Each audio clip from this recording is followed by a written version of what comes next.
¿por qué Jesús no murió apedreado? ¿Por qué Jesús no murió de cáncer? ¿Por qué el Señor no murió quemado? Hoy vamos a meditar un poco sobre esta enseñanza que hoy quiero compartir y que nos va a dar una gran revelación acerca de este misterio tan precioso y esta enseñanza que el Señor nos da en su muerte, ¿verdad? Entonces, vamos a comenzar reflexionando un poco sobre la creación misma. El Señor nos dice en su palabra que al principio creó Dios los cielos y la tierra y empezó a hacer toda su creación. La lumbrera mayor, el mar, las aves, todo lo que sabemos. Y después llega el momento de hacer al hombre. Dice, hagamos al hombre. Y entonces todos sabemos que toma lodo y con ese lodo empieza a hacer una figura que era la figura de él mismo, porque fuimos hechos a su imagen y a su semejanza, y empezó a moldear una figura y entonces pues finalmente ha sido creado el hombre.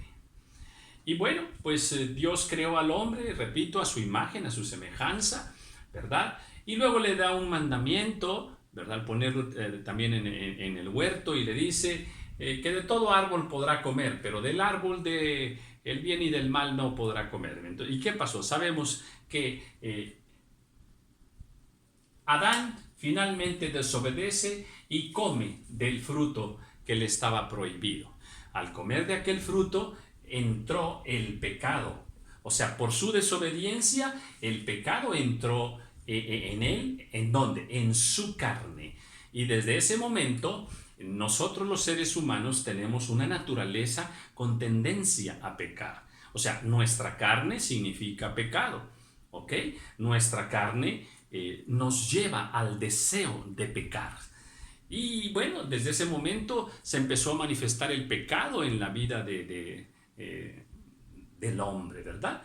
Y por ejemplo en Colosenses 1:21 dice así, dice, y a vosotros también, que erais en otro tiempo extraños y enemigos en vuestra mente, haciendo malas obras. Hay muchas escrituras que nos refieren que nuestra mente muchas veces peca contra Dios. En Romanos también nos dice que muchas personas fueron entregados a una mente reprobada. Entonces, bien, pues ahí tenemos una parte por donde es manifestado el pecado que entró a través de la desobediencia de Adán. Pero hay más, ¿verdad? Hay más manifestaciones de pecado. Por ejemplo, Mateo 18:9, ahí nos dice la escritura, dice, si tu ojo te es ocasión de pecar, sácalo, córtalo, échalo de fuera de ti. Y conocemos el resto. Pero ahí vemos que nos está hablando acerca de que pecamos a través de nuestros ojos también. En el libro de Santiago, hablando también de esa actitud nuestra constante de todos los días de pecado, dice, porque todos ofendemos muchas veces, capítulo 3, versículo 2, si alguno no ofende en palabra, este es varón perfecto. Luego en el 5 dice, así también la lengua es un miembro pequeño que se jacta de grandes cosas. En el 6, la lengua es un fuego, un mundo de maldad. Y ahí mismo al final dice que cuando la lengua se inflama, ella misma es inflamada por el infierno. Entonces, sí, pecamos con nuestra mente, sí, eso es verdad. También pecamos con nuestros ojos, pecamos con nuestra lengua, ¿verdad? Nuestros pies, hay muchas escrituras que nos dicen que los pies que andan por camino de pecado, los pies que resbalan, ¿verdad? En muchas situaciones que resbalan y caen al pecado y demás. ¿Y qué de nuestras manos? También la Biblia nos dice, por ejemplo, en Proverbios 6:13, la escritura nos dice que aquellos que hacen señas con los dedos, ¿verdad? Hay maldad también en sus corazones. Y con nuestras manos también golpeamos, herimos, matamos con nuestras manos. Entonces, sí, habría, le repito también, muchas escrituras. Por ejemplo, en Isaías 1:15, ahí dice la Biblia, el Señor está hablando y dice que vuestras manos están llenas de sangre. Vuestras manos están llenas de sangre. ¿Por qué? Pues definitivamente por la abundancia del pecado y por haber derramado sangre inocente. Entonces, bueno, sí, todo nuestro cuerpo, todo nuestro ser tiene esa tendencia a pecar. Y bueno, el Señor Jesús vino también en semejanza de carne nuestra, como lo dice en Romanos 8:3, si me acompañan por favor. Esta es una escritura también muy completa y dice: porque lo que era imposible para la ley por cuanto era débil por la carne, Dios, enviando a su Hijo en semejanza de carne y de pecado. Bien, el Señor Jesús, Él también vino en una carne con semejanza de pecado. Pero lo maravilloso del Señor, la diferencia entre Él y nosotros es que Él, aunque fue tentado en el desierto, fue tentado también a través de Pedro, por ejemplo. Y bueno, dice la Escritura en Hebreos 4:15 que Él fue tentado en todo. Esto incluye sexualmente también. Él fue tentado en todo, pero Él salió sin pecado, Él salió victorioso. Entonces, a través de la mujer samaritana, Él fue tentado, ¿verdad? Vemos ahí una mujer experta en tener hombres, ¿verdad? Conocedora de los hombres, había tenido 5 maridos y actualmente vivía con uno que no era su marido, pero ella le dice a Jesús: no tengo marido. Casi le está diciendo: estoy libre, ¿verdad? Se le estaba ofreciendo a Jesús, pero Jesús, el Señor perfecto en santidad, Él rechazó esa oferta de pecado. Entonces, ahora, Él siendo perfecto, la Escritura nos enseña que fue condenado, fue juzgado, haciéndole a Él culpable de todos tus pecados, de todos mis pecados y de los pecados de toda la humanidad. Él, siendo perfecto sin mancha, fue declarado culpable. Y como la Escritura dice en Romanos 6:23, dice que la paga del pecado, o sea, el pecado tenía que pagarse con la muerte. En el Antiguo Testamento, si había cometido algún pecado, tenían que ofrecer en sacrificio un animal, ¿verdad? Y bueno, entonces, la paga del pecado es la muerte.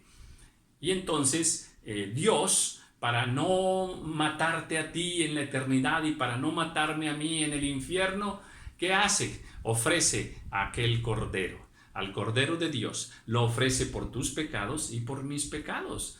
Entonces Jesús es condenado a morir en lugar tuyo y en lugar mío. ¿Y qué sucede? No dijeron quémenlo, no dijeron apedréenlo, no. ¿Qué muerte le dieron? Al Señor le dieron una muerte que muriese crucificado en un madero, ¿verdad? Entonces Él muere crucificado, ¿verdad? Y ahora, recuerden que nuestros miembros pecan, que pecamos con la mente. Bueno, pues precisamente por ese pecado que nosotros tenemos en nuestra mente, en Mateo 27:29 nos dice la Escritura que le fue puesta una corona de espinas, una corona de espinas. Allí ese castigo con esa corona representa el castigo de los pecados que a través de nuestra mente nosotros cometemos. Esa es la razón, la explicación espiritual de esa corona de espinas. Pero nosotros también maldecimos con nuestra lengua y pecamos muchas veces con nuestra lengua. Y entonces al Señor le dan un vinagre, a beber vinagre en su boca, le dan vinagre. Y de esa manera está siendo ahí castigado el pecado de nuestros labios, el pecado de nuestra boca. Y bueno, ¿y qué decir de nuestras manos, por ejemplo, con las cuales nosotros pecamos muchas veces, ¿verdad? ¿Qué sucedió allí? Bueno, pues todos sabemos que sus manos fueron clavadas, ¿verdad? Él mismo le dice, ¿verdad? A aquel incrédulo Tomás que decía, si no meto mis dedos allí donde estaban sus clavos. Y luego el Señor ya cuando aparece le dice, a ver, ven y mete tus dedos aquí, ¿verdad? Entonces sus manos fueron clavadas. ¿Por qué? Porque ahí fue castigado todo el pecado que nosotros hacemos con nuestras manos. Lo mismo sucede con sus pies. Sus pies fueron también clavados, ¿verdad? En representación también de ese castigo para terminar con el pecado de sus pies. Y finalmente, ¿qué dice la Escritura aquí está, en Mateo 15, 19. Dice, porque del corazón salen los homicidios, los malos pensamientos, las fornicaciones, los hurtos, o sea, todo el pecado sale del corazón del hombre. Por esa razón, al Señor en San Juan 19:34, ¿verdad? Dice que fue tomada una lanza y esa lanza le atravesó el corazón. Y de esa manera terminar con el pecado que sale del corazón. Eso fue lo que se hizo finalmente para terminar con todo el pecado. Esta es la representación del por qué el Señor muere crucificado, castigado con corona de espinas, con vinagre, con clavos, castigado con clavos en sus pies y finalmente la lanza en el corazón, porque todos los pecados salen del corazón del hombre. Maravilloso. El Señor en vida, con sus enseñanzas, nos enseñó muchísimas cosas, toda la verdad. Y a través de su muerte, aún en su muerte, con su forma de morir, nos da una maravillosa enseñanza. Por eso el Señor dice, toma tu cruz y sígueme. Toma tu cruz cada día y sígueme. Esa es una enseñanza preciosa, ¿verdad? ¿Por qué? Porque la Escritura nos dice también en Romanos 6:6, dice que nosotros hemos sido ya juntamente crucificados con el Señor, ¿verdad? Si este es el Señor Jesucristo, bueno, la Escritura nos dice que tú también, al momento que el Señor Jesucristo estaba siendo crucificado, en ese momento también tú y yo estábamos siendo crucificados juntamente con Él. Y de esa manera, ahí está siendo condenado el pecado en la carne, dice Romanos 8:3. Todo tu pecado, todos tus pecados ya fueron pagados, fueron condenados en la carne misma. Entonces, gloriosa crucifixión del Señor, gloriosa muerte del Señor.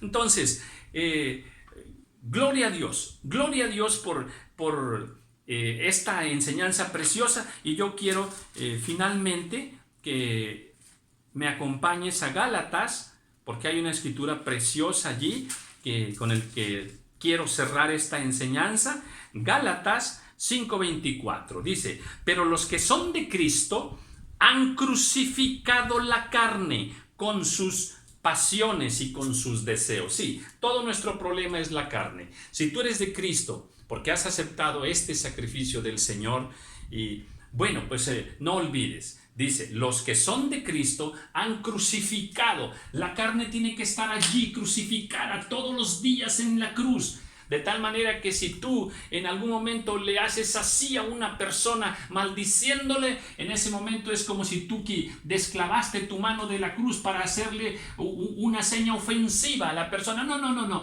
Dios quiere que tu mano y tus manos y tus pies permanezcan todos los días, permanezcan clavados en la cruz. Así, crucificados nosotros todos los días, glorificando al Señor. Qué maravillosa muerte de nuestro Señor Jesucristo. Entonces, mis amados hermanos, ¿por qué Jesús no murió de cáncer? Hoy sabemos que porque su muerte gloriosa representa el fin del pecado. Amén.